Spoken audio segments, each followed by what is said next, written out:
Helima Croft is global head of commodity strategy at RBC Capital Markets, literally running in as yes. We're speaking slowly with the previous guest. So thank you for joining us. What is going on here? Well, I mean, obviously, this was not something we were anticipating. Not on Tariff Day. Not on Tariff Day, where you're anticipating a decision by the 8 countries making voluntary cuts to say we're going to bring forward more production come May.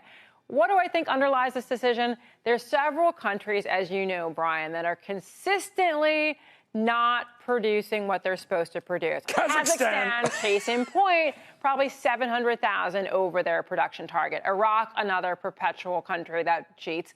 Russia's had some compliance issues as well. So the question is, by making this move and basically saying you have 1 month to get your act together, do we see a change in behavior come May? And I think what's interesting is the countries that are driving this decision are saying, look, everyone thinks we need $90 oil. We want to show you we don't need higher prices. We're prepared to endure lower prices for a period. What I've heard from some market participants today and what I've read is this the start of a market share war? In other words, we hung together at certain prices, but now forget it. Let's put a bunch of oil on the market. Prices are going to go down, but we're able to hopefully sell more of that product. Well, I don't think it's a classic 2015 when we basically had all the barrels on the market. I think it's more akin to a little bit of like what we saw in 2020 when basically it's like, hey, if you're not going to do what we tell you to do, or if you're not going to do what you agreed to do, we're going to basically show you the price of that. Because Prince Abdelaziz's doctrine is, I will be committed to market management, but everybody has to pull their weight. And if countries are not pulling their weight, we don't need to do this. So, because I need to back this up here, following. So we have oil prices, I don't want to say crashing, down sharply today because of recession worries. And OPEC is increasing supply at the same time? Well, that's it. I mean, that is why we talk about a surprise announcement. Waking up this morning and you see oil down, you're thinking the driver is going to be demand concerns driven by tariffs, particularly in major demand centers like China. And then in the midst of that, we get the announcement this morning. Why would they announce that this morning? Well, again, if you want to have a little bit of, if you want to have maximum impact in terms of, I would call it a controlled sweating, or, escalate to de-escalate. If you want to basically show some countries you need to get your act together, this is a day to do it. It's not for the faint of heart to do that, but I think it's kind of an interesting move. Does it mean the price of oil is going to go yet lower? Well, there are a lot of things we need to think about. When we think about tariffs, how long are we going to be in this tariff situation? 3 months from now, are the tariffs still going to be on? That's going to be the question about the demand impact. And then we have to think about other factors as well. Are they going to pause this in May? Are we going to continually get more and more barrels coming on? As Brian said, is this a sort of OPEC loosening of discipline? Are there other factors, though? Are we potentially going to see something happening in terms of Iran? We have more sanctions on Iran. We have more sanctions on Venezuela. They would take their barrels off the market. They would take the barrels off the market. So interesting. Running OPEC and how do we take the barrels off the market?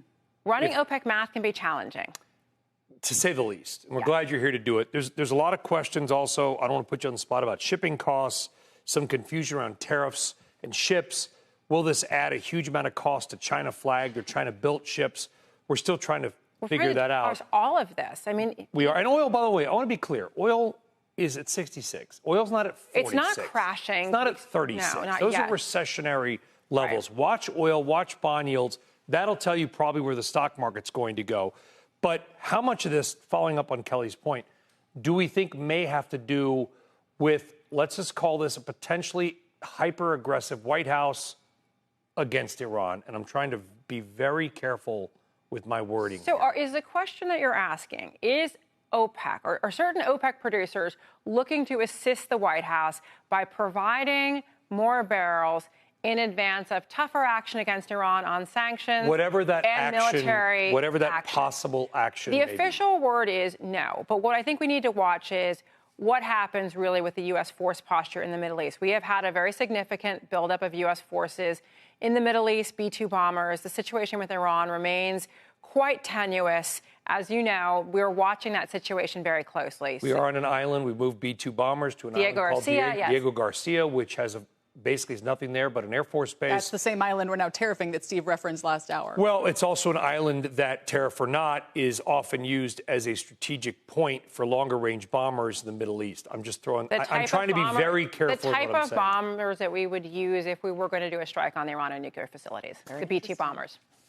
Doesn't mean we will. Doesn't mean we will, but we are in an escalatory situation at the moment regarding Iran. Either Iran makes a deal and essentially sanctions are lifted, or we go to a plan B. Maybe we should thank OPEC then, because it sounds like that might push up the oil price otherwise. Well, I mean, again, keep it from spiking if something were to happen. If you were President Trump, you are happy with today's move, and everyone is talking about inflationary impacts. Obviously, OPEC's move today will be well received in the White House.